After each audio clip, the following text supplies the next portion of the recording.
Next, we come to the pièce de résistance, the Saturnus Nebbiolo. 2018 vintage, same as the Barbera we just looked at. This really has the most grace of any Nebbiolo I think that we've ever made off the property. We've been making Nebbiolo now since 2001. That's a long time for this particular variety, which is relatively, well, they call it alternative, but it's relatively new, you know? I mean, you've got 150-year-old Shiraz vines down the road in McLaren Vale. You know, this was planted in 1995 here, so that's relatively young vines for... you know, in the grand scheme of things when you're talking about the Australian viticulture landscape. But that's actually quite significant, a bit of age for Nebbiolo. We have the oldest Nebbiolo vineyard in South Australia and one of the oldest Nebbiolo vineyards in Australia. So now that the vines are getting onto about 25 odd years, they're really starting to show immense character. And these lacy tannins and this heady perfume. This is like capturing lightning in a bottle, this Nebbiolo. It is just on song. As you can see, Nebbiolo is really light in color. It gives that sort of feeling that you're gonna have something wishy-washy, almost Pinot-esque in a way. Not that all Pinot is wishy-washy. Just calm down your Pinot-philes. But it is, people who generally drink Shiraz look at that and go, oh God, that's going to be a bit namby-pamby. But it's not. It is ethereal on the nose. It really is.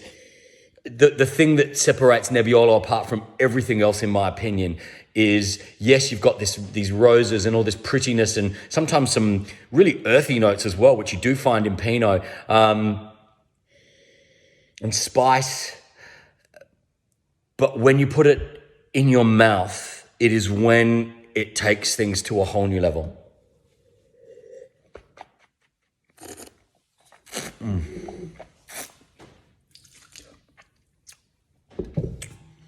It's all about structure. It's got this weightless power that just will not let go. It continues on and on and on the palate. Tannins are what makes Nebbiolo the amazing wine that it is. It's got these sort of papery tannins. I think someone described it as wet cement, which doesn't sound great, but when you drink it, you know what I mean. And it's just intriguing. It just makes you want to have another sip.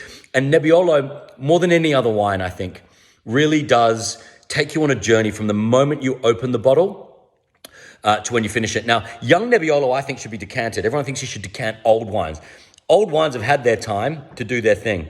Young wines need to stretch their legs, you know. They've got all this sort of bound up energy. So always throw Nebbiolo in a jug. It doesn't have to be a fancy decanter. Just a glass jug will do, you know, as long as it's not tainted with any other funky smells. But then Nebbiolo just changes. Every time you look at the wine, it gives you something different. I'm getting potpourri, sort of dried flowers now. I mean, it's the most amazing wine on the planet, which is why we love it, which is why we make it.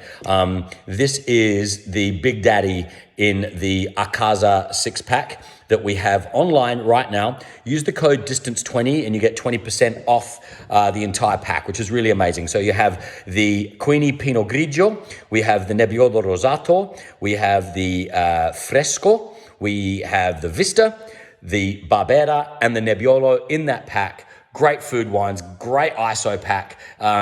They're really on the money when it comes to Italian style. So consider this Longview's little Italian wine masterclass to you at home. If you are staying at home, stay well, stay safe. I think we're kind of seeing a bit of a light at the end of the tunnel, in which case that's fantastic. But please do the right thing.